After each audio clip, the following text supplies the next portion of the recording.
Hey, what's going on, guys? Black Mamba here. Next All About series will be all about Night Sisters. They are a very, very great faction. They are incredible in all aspects of the game, even Arena, but they can't really get first in Arena because they can't beat Darth Revan's or General Skywalker's, as those are two very big counters to this team. But they can beat Jedi Knight Revan still, and pretty much everything below that. So, without further ado, I would like to talk about the 5 that I suggest, and that would be the 5 that I have Gear 13. And if you do not have Spirit, I would recommend Acolyte as a substitution until you get Spirit. Spirit is definitely the the powerhouse attacker of this team, along with Ventress and Talzin. So, definitely work on the 5 that I have listed here. So I'll just go right into modding.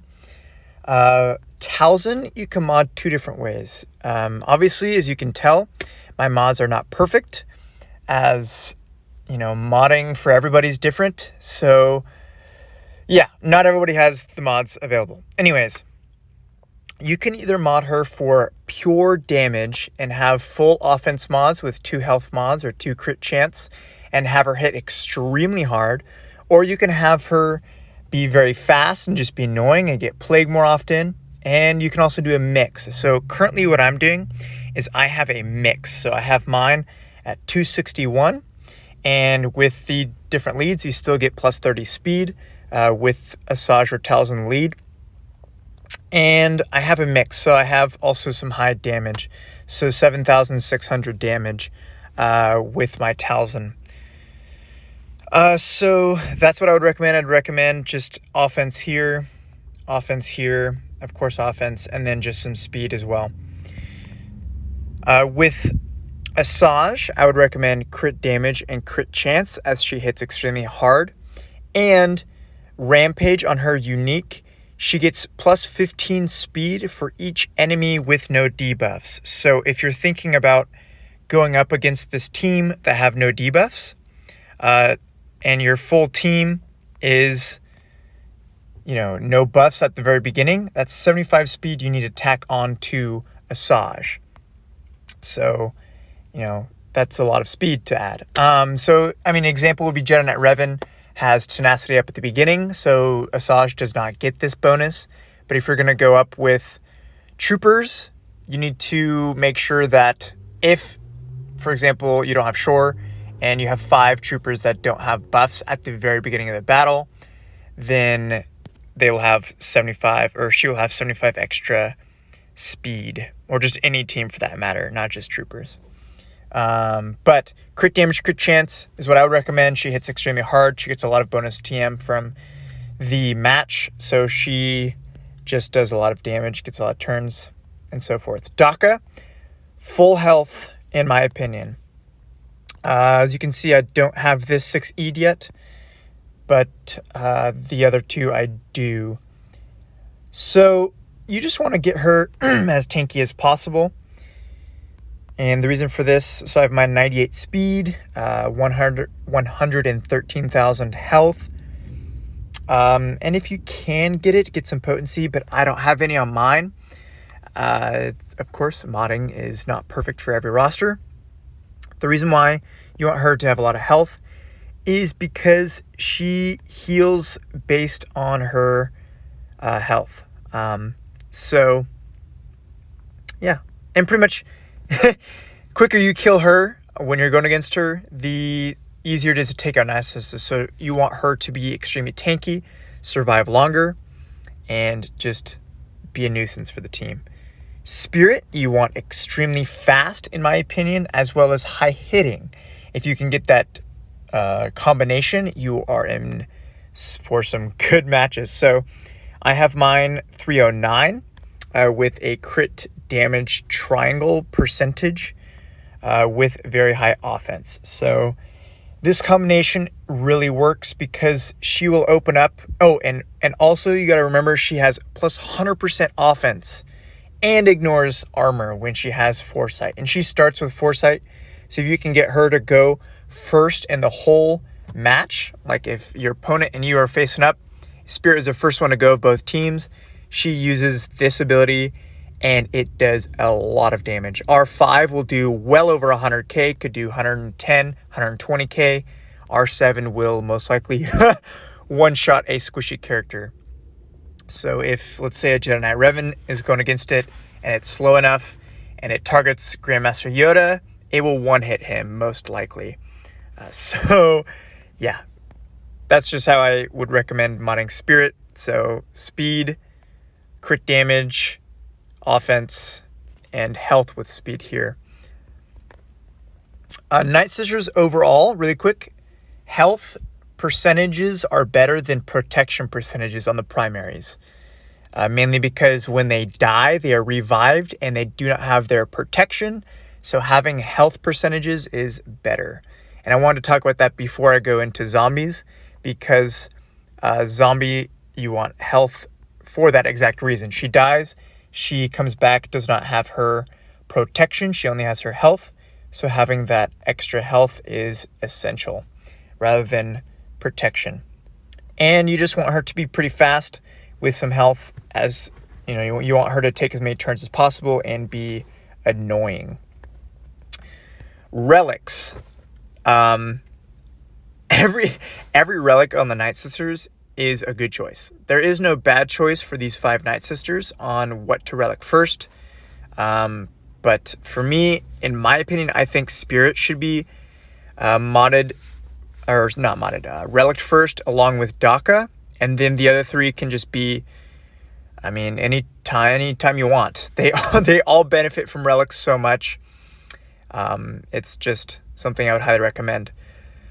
As for Gear 13, I would probably Gear 13 your Daka and Spirit first, and then Ventress, then Talzin, then Zombie.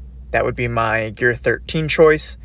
Zeta Party from no Zetas, I would most likely do Asajj Unique first, then Talzin Unique, and then I would actually recommend both their Zetas, but if I had to choose between the 2, I would do Asajj lead, because Asajj lead is better in Territory War defense and Grand Arena defense.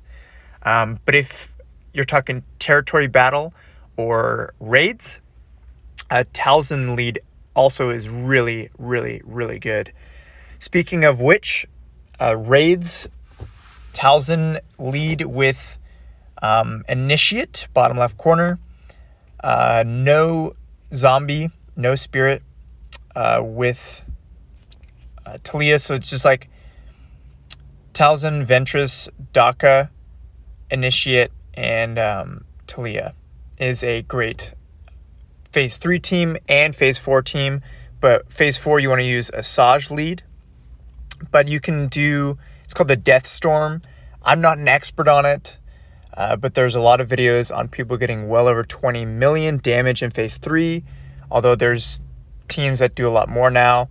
But, and also a substitute you can do is Talzin lead, Asajj, Daka, Initiate, and Jedi Knight Anakin. They can solo the whole Phase 3 of the Sith Raid.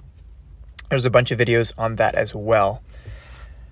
For Phase 4, if you have Asajj lead Zeted, you can use that team. You can do Asajj lead, Talzin, Daka, Zombie, and Talia. Or I've actually done Spirit, and it does almost as much damage, if not more, just because Spirit hits extremely hard. Hat Raid doesn't, nobody really cares about the hat anymore, but it can solo the whole Hat Raid with Talzin lead. As for Grand Arena, I recommend Talzin lead for offense if you want to keep them, but Asajj lead for defense. And overall, I think this team is more of a defensive team. And the reason why I say this is because there's a lot of RNG involved and a lot of turn meter manipulation. And so it's hard to predict exactly what will happen against the Night Sisters. I mean, you can do your best against them and plan out accordingly, but there's a lot of factors that play in to where you can't predict exactly what is going to happen. Great defensive team. Territory Battle, they are amazing in all phases of the TB. I've been able to get 4 out of 4 with Talzin lead all the way through the first 3 phases, and then phase 4, I can get 3 out of 4 combat missions done with this team. They're amazing for TB. I recommend it. Also, a little tip, if you're using Talzin lead and Talzin dies, don't revive her with Daka, because every time you basic, Talzin will pop back up and use her basic, which spreads plague. For those of you who do not know her kit, it'll reset the cooldown on plague and it can't be countered, and just does a lot of stacks of plague and so forth. If you're going to use them in TB, use a basic on zombie first to inflict tenacity down. Try to get that on 2 or 3 people, and then use the plague with Talzin. That way plague actually sticks. If you use it first, they will just resist it because TB is stupid and they all have 10,000% tenacity. That's just the way they created it. Okay. Yes. If you have any questions, please let me know. As for counters, though, really quick, counters. If you see a very high relic Night Sister team on defense, of course G Money would be amazing, but a lot of us don't have him. Jedi Knight Revan lead is fantastic. At a certain point, you have to match the relics in order to face it. Also, Padme works, and Darth Revan. Those 3 are great. Oh, and Traya, but keep in mind that if the Night Sister team is relic really high, your Traya, Scion, Nihilus, they will all just be one-shot by Talzin and Spirit. So make sure you match relics. I mean, it's really hard to do that because, you know, relics are crazy and takes a lot of resources. But I mean, if you're going to face against a Relic 7 Night Sister team, you can't undersize very much. You have to pretty much match relics, or at least get relic 3 to 5 if you're going to face a full Relic 7 team. They're just a very scary team to face. Recommendations for counter in order: Darth Revan's the hardest counter, G Money's another counter, Jedi Knight Revan is a great counter, Padme, and Traya, all of them. I've done many GAC videos on Traya versus Night Sisters. You want to isolate zombie, then kind of just stall out for the annihilates from your Nihilus. Jedi Knight Revan, you want to try and keep Talzin and Spirit in check while taking out Daka as quickly as possible. Padme, your stacks of plague, or not plague, courage will just do a lot of true damage because they have a lot of max health. But keep in mind, stay focused on when Ventress's dispel is, because your protection up is a dispellable buff. So when Asajj Ventress uses her dispel, it'll reduce a lot of your survivability. Your Tomb Eater can't be reduced, but the survivability goes away, and then you can be plagued. So keep in check of that. If you do have any questions, please let me know. I will greatly answer them. Thank you.